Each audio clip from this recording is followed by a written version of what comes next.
Hey folks, Assalamu alaikum and welcome back to another video, and today we're going to set up Python on Windows.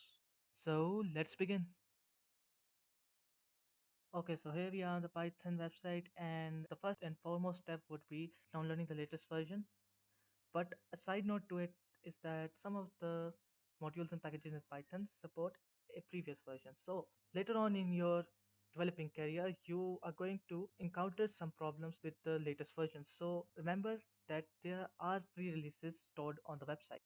We're moving on to installing it, and I've installed it already. So moving on to VS Code. Now I am on the VS Code website, and I have three options: Linux, Mac, and Windows. Since I have Windows installed, I am going to click on the user installer, and similarly, I've already installed the latest version of VS Code. Now Git. For now, you just have to click on this Windows icon if you have Windows, and this would install your Git.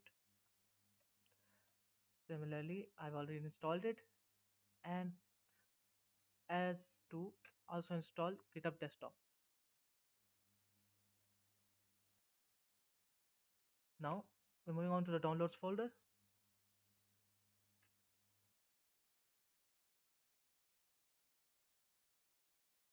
Now we're in the downloads folder, and first and foremost we're going to install Python. So now click the use admin privileges when installing py.exe and add to part options. Now click on customize installation. Now make sure that all these options are checked. Now click next. Take this as well, and if you want to change the directory, then do it as well. But I'm going to click install, and we have done it. Now moving on to VS Code, we are going to click on the VS Code setup, accept the agreement, check all these boxes, and create a desktop icon. Next, and would click install, but I've already installed it, so I don't need another version. Now we're going to go towards Git.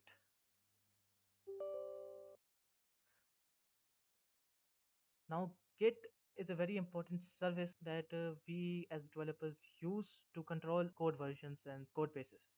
Now we're going to click next.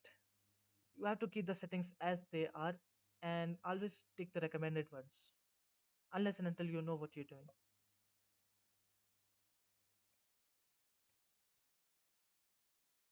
Okay, so I've already installed Git, so there's no need.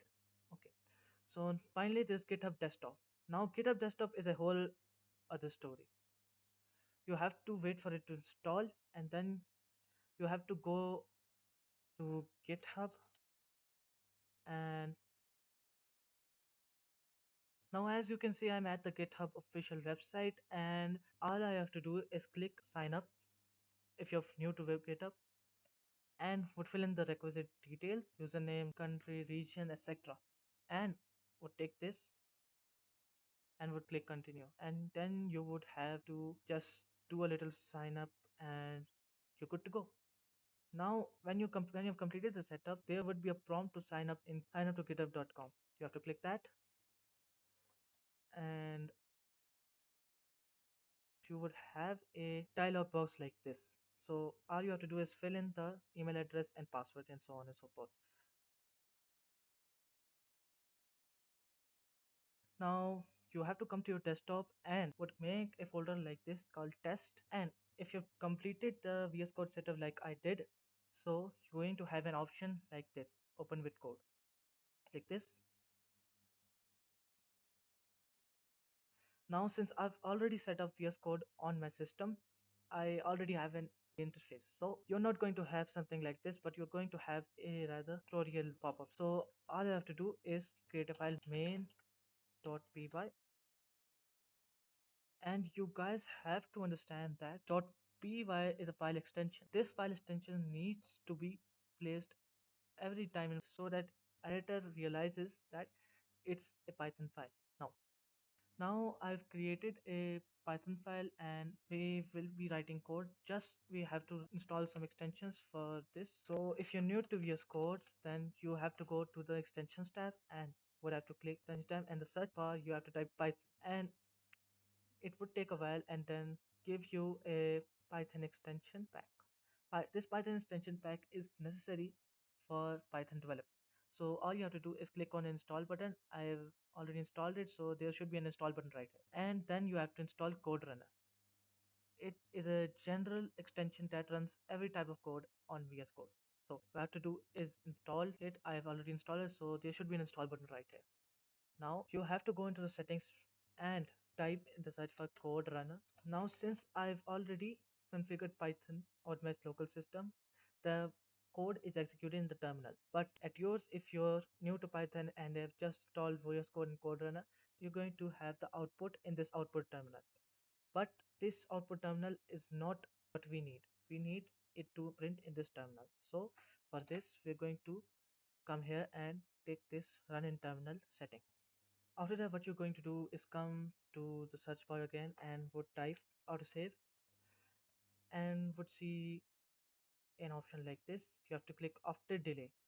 You can click this on focus change and window change, but I recommend after delay and would set the delay in milliseconds. Now this can be 10 milliseconds, 100 milliseconds, and so on and so forth, but it depends upon you. So when you've installed all the extensions, you're going to write print. Now when you're going to press Alt plus N, the code is going to print in the terminal. Okay, so now when we set up VS Code and the Python interpreter, now I recommend that you install these packages. Now type as I do in the terminal. Press Ctrl plus J to open this terminal and type in the following commands. Pip install pack Jupyter and virtual env. Now these packages are quite essential for your Python development. Now black is a code formatter that formats your code to an optimal layout. When you write hundreds of lines of code, then you're going to need black to clear and format those lines. Jupyter is a package that launches Jupyter notebooks. If you're not familiar with Jupyter notebooks, they are a key aspect in machine learning because they provide with an interface that runs codes as blocks. I do not assume that you are understanding this readily, but in the future videos, I would be covering Jupyter Notebooks as well. And finally, Virtual env. Now, Virtual env is a package that allows you to set virtual environments and configure them as you go on. Now, this is a quite time saver and productive set of packages. Now, that's all, and see you in the next segment. Okay, so that wraps it up, and I hope you guys benefited from the video and are able to set up Python on your systems. And if you guys are facing some problems, then make sure to tell me in the comments, and see you guys in the next video. Till then,